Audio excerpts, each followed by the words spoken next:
Olá, tudo bem? Meu nome é Flávia Tápias. Espero que todos tenham tido um bom espetáculo.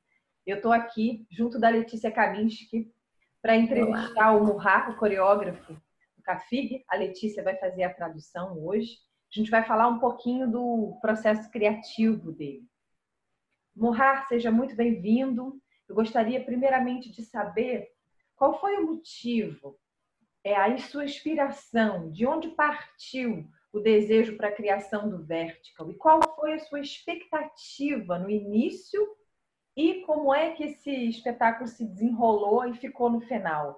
Tem alguma curiosidade que você queira contar para a gente? Alguma história em especial? E me fala um pouquinho também do seu processo de criação.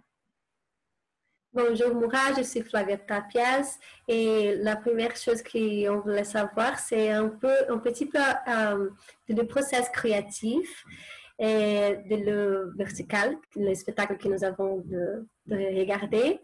Et quel était le motif, l'inspiration pour tout le début au travail et l'expectative que vous avez et les résultats par rapport à l'expectative.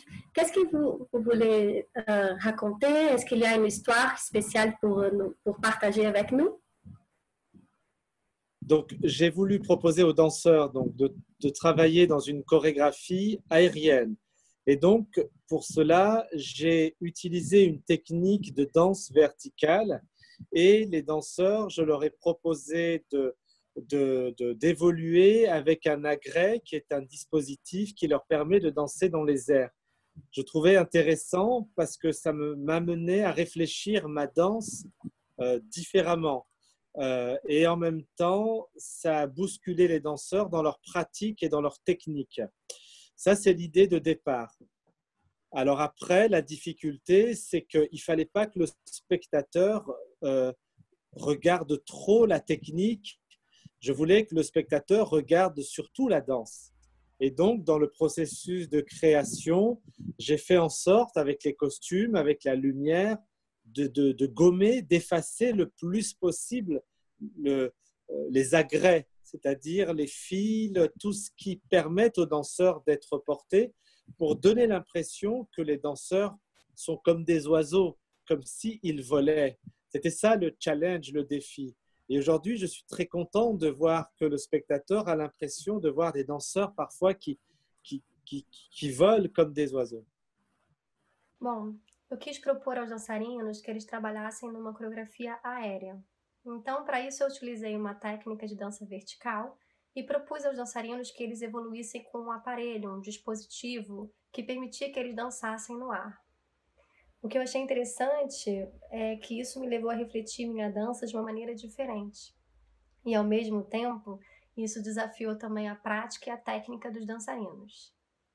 Depois, a dificuldade foi que eu gostaria que os espectadores não enxergassem a técnica, mas enxergassem, sobretudo, a dança do espetáculo. Então, eu achei uma maneira, junto com o figurino e com a iluminação, de esconder, de apagar ao máximo possível os aparelhos, ou seja, os fios e tudo que levantava os dançarinos, para dar essa impressão de que eles eram como pássaros, como se eles voassem. Esse era o grande desafio. E hoje eu fico muito contente que o espectador tenha mesmo essa impressão de que às vezes os dançarinos estão voando como se fossem passarinhos. Alors, très bien, merci. Obrigada. Agora eu queria que você assim se apresentasse um pouco e falasse um pouco do seu percurso como artista. E também, ao final desse momento que nós estamos vivendo como artistas, nos deparando com uma reinvenção diante dessa pandemia. Bon là, merci. Je voudrais que vous parlez un peu sur votre carrière artistique, que vous vous présentez un peu.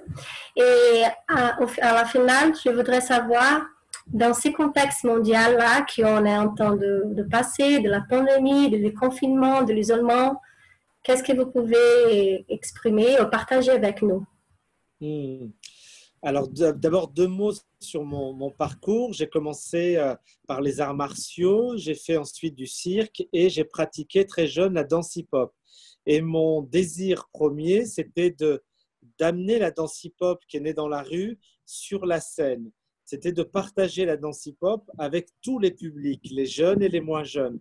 Parce que je trouvais que c'était une danse qui était une danse que finalement tout le monde pouvait voir, pas simplement les jeunes des quartiers. Je pense que la danse hip-hop a un vocabulaire aujourd'hui qui peut totalement s'adresser à tout le monde. Et c'était mon challenge, mon défi plus jeune. Et aujourd'hui, je suis content que mes spectacles puissent être présentés dans les théâtres à travers le monde et toucher un public de tout horizon, un public jeune et moins jeune. Et je pense que mon travail aujourd'hui s'inscrit à la croisée des disciplines. À chaque fois, je mélange la danse hip-hop avec la musique classique, la danse hip-hop avec les nouvelles technologies, la danse hip-hop avec la boxe, etc. etc. Je cherche toujours des rencontres dans mon travail un petit peu inattendues pour surprendre le spectateur et aussi pour former les danseurs de hip-hop qui ont appris à danser dans la rue et pas dans des conservatoires, qui ont appris à danser le hip-hop tout seul. Bom, primeiramente, em poucas palavras sobre o meu percurso, eu comecei nas artes marciais, eu fui em seguida para o circo e eu pratiquei desde muito jovem o hip hop. Meu primeiro desejo foi levar a dança hip hop da rua para o palco, compartilhar o hip hop com todo tipo de público, jovens e menos jovens, porque eu achava que era uma dança que todo mundo poderia assistir, não só os mais jovens ou de alguns bairros. Eu penso que o hip hop tem um vocabulário hoje em dia que pode se endereçar totalmente a qualquer pessoa, e essa era a minha missão e até meu desafio quando eu era mais jovem. Hoje eu fico muito contente que meus espetáculos possam ser apresentados nos teatros pelo mundo, chegando a todo tipo de público, jovens ou não. Eu penso que meu trabalho hoje é marcado pelo cruzamento de disciplinas. Algumas vezes eu misturo a dança hip hop e a música clássica, ou com novas tecnologias, com o boxe. Estou sempre buscando encontros meio inesperados para surpreender o espectador e também para formar os dançarinos que aprenderam a dançar na rua e não nos conservatórios, que aprenderam a dançar hip hop sozinhos. Acho que é isso.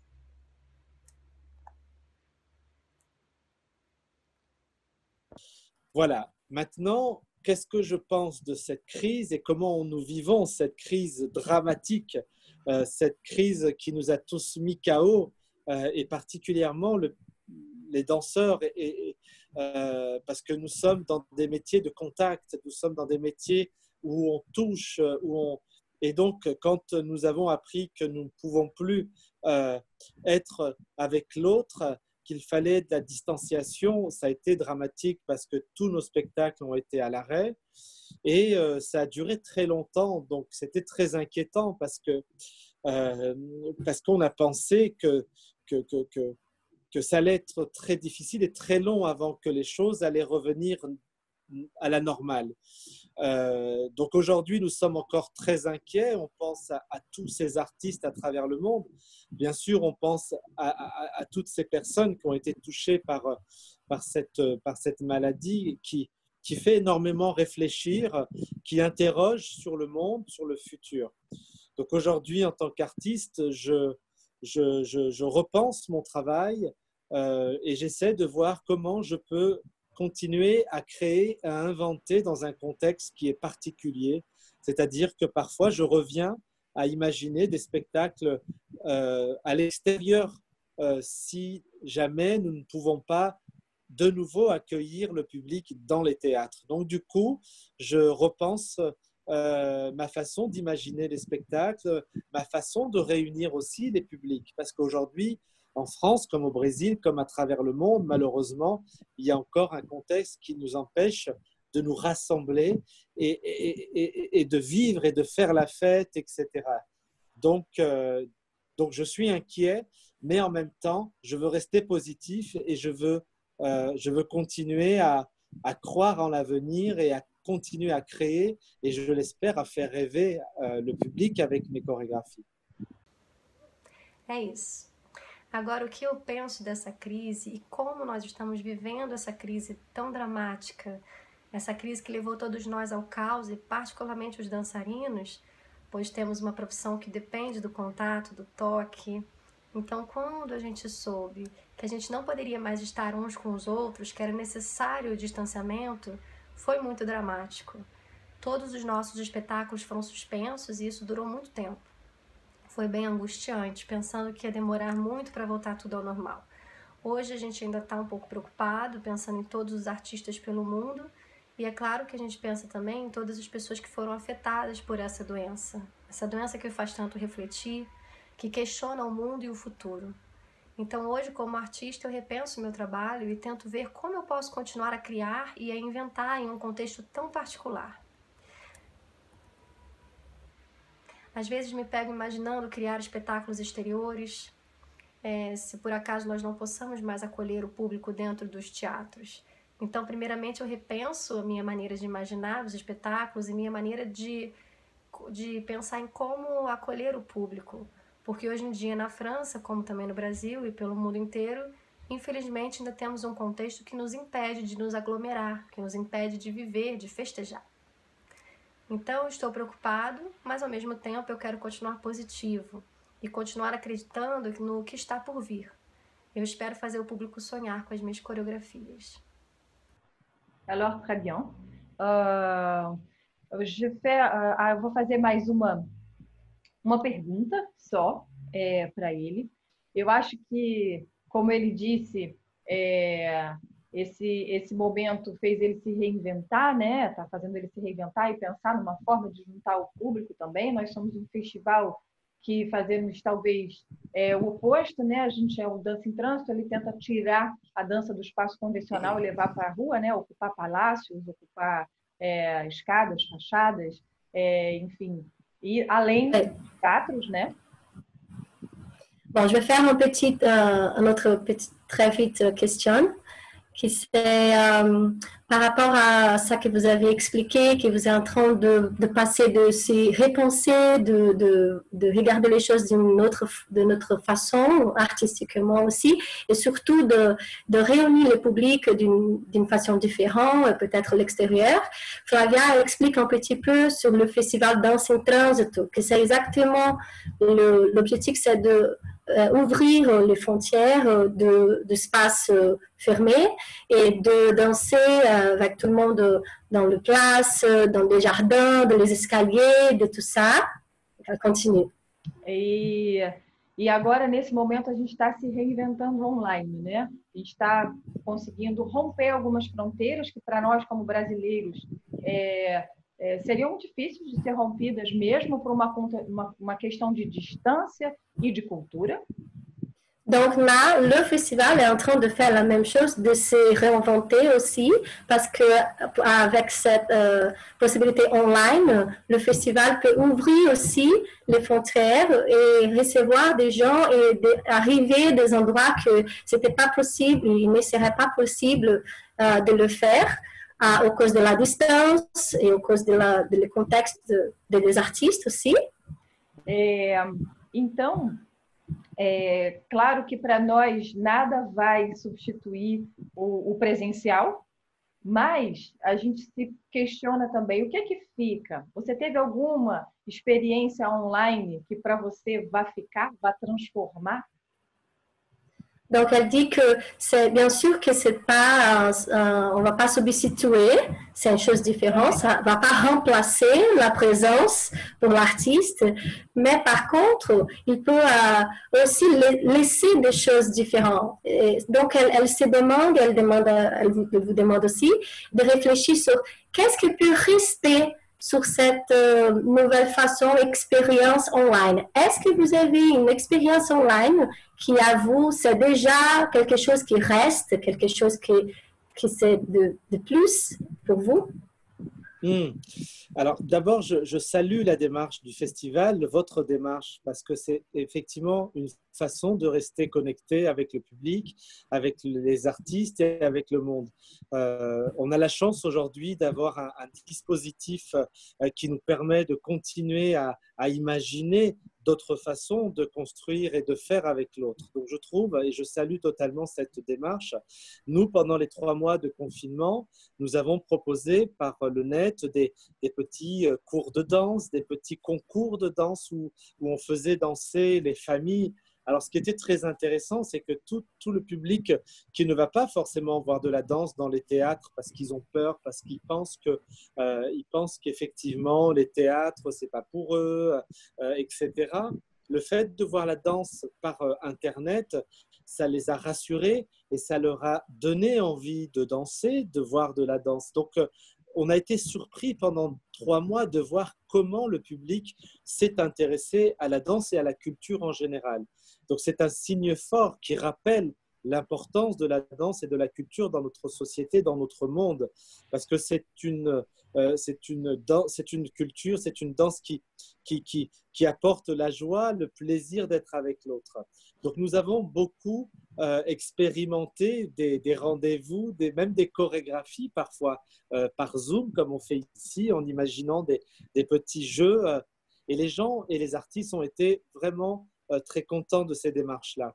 Et ça nous a permis, comme on fait là aujourd'hui, de parler avec le reste du monde. Moi, je suis en France, vous êtes au Brésil, et on peut partager nos sentiments, on peut partager nos idées, on peut partager.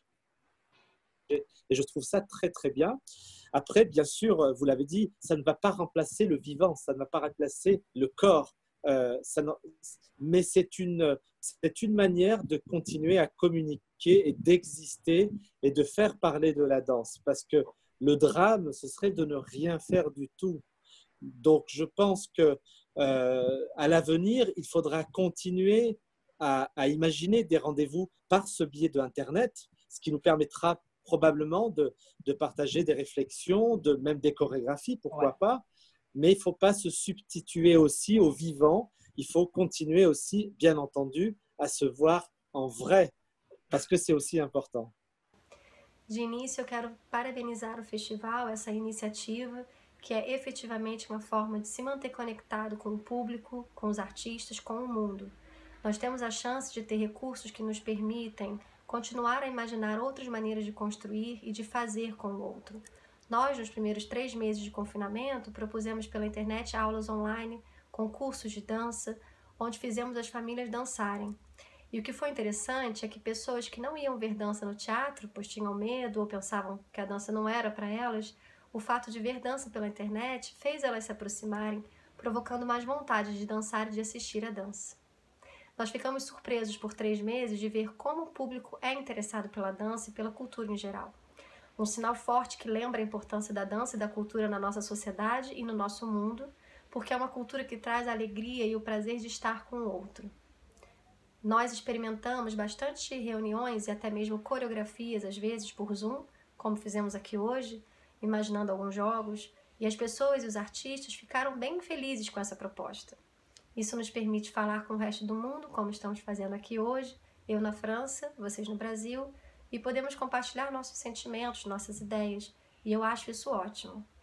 Depois, é claro, como você já disse aqui, isso não vai substituir o presencial nem o corpo, mas é uma maneira, sobretudo, de continuar a se comunicar e de existir e de fazer falar sobre a dança, porque senão a tragédia não serviria a nada. Então eu penso que no futuro a gente vai precisar continuar a imaginar encontros pela internet, o que vai nos permitir provavelmente de compartilhar reflexões e até coreografias, por que não? Mas a gente não deve substituir o presente, o encontro, que deve continuar, porque se ver ao vivo também é muito importante. Merci. Obrigada. Merci.